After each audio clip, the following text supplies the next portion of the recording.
மீஷோவில் இருந்த 4 product return ஆயிருக்கு. இதில் என்ன ப்ராப்ளம்னா டிரான்சிட்லேயே ரிட்டர்ன் ஆயிருக்கு. கஸ்டமர் ரீச் ஆகி ரிட்டர்ன் பண்ணல. இது வரையும் ஒரே ஒரு ப்ராடக்ட் தான் கஸ்டமர் ரீச் ஆன பிறகு எனக்கு ரிட்டர்ன் ஆனது. மற்ற எல்லா ப்ராடக்ட்டுமே டிரான்சிட்டில் ரிட்டர்ன் ஆயிருக்கு. ஏன்னா இது நிறைய டேஸ் எடுத்திருக்கிறதால கஸ்டமரால் வெயிட் பண்ண முடியல. அந்த டிரான்சிட்லேயே அவங்க கேன்சல் பண்ணிட்டாங்க. மீஷோவில் லேபிள் பிரச்சனை அதிகம், அதுவும் இல்லாமல் இந்த ரிட்டர்ன் பிரச்சனையும் அதிகம். ரிட்டர்ன் பிரச்சனை சொல்ல டிரான்சிட்டில் நடந்ததுன்னா கஸ்டமர் வெயிட் பண்ண ரெடியாக இல்லை. இன்கேஸ் அந்த ப்ராடக்ட் ரீச் ஆகிட்டு அதுக்கப்புறம் ரிட்டர்ன் ஆச்சுன்னா அந்த ப்ராடக்ட்டில் எதுவும் இஷ்யூ இருக்குது, டேமேஜ் இல்லைனா நீங்கள் ரீசனை வச்சு என்னன்னு கண்டுபிடிக்கலாம். ஸோ அதுவும் இல்லாமல் நான் ஒரு 500 மீஷோ கவர் ஆர்டர் பண்ணியிருந்தேன் லாஸ்ட் வீக். அது டெலிவரி ஆச்சு.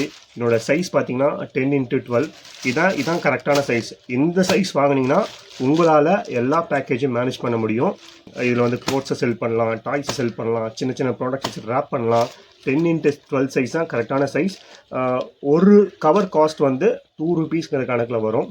அதுவும் இல்லாமல் இதை 4 ப்ராடக்ட்டும் இந்த கவரெல்லாம் நான் யூஸ் பண்ண முடியாது. ஏன்னா பார்கோடும் ஆக்சுவல் லேபிளும் சிங்க் ஆகிருக்கும். ஒன்ஸ் சிங்க் ஆகிடுச்சுன்னா நீங்கள் அதை கிழிச்சு தான் போடணும், வேறு வழியே இல்லை. ஸோ ப்ராடக்ட் நல்லா இருக்குது. I'm going to reuse the product.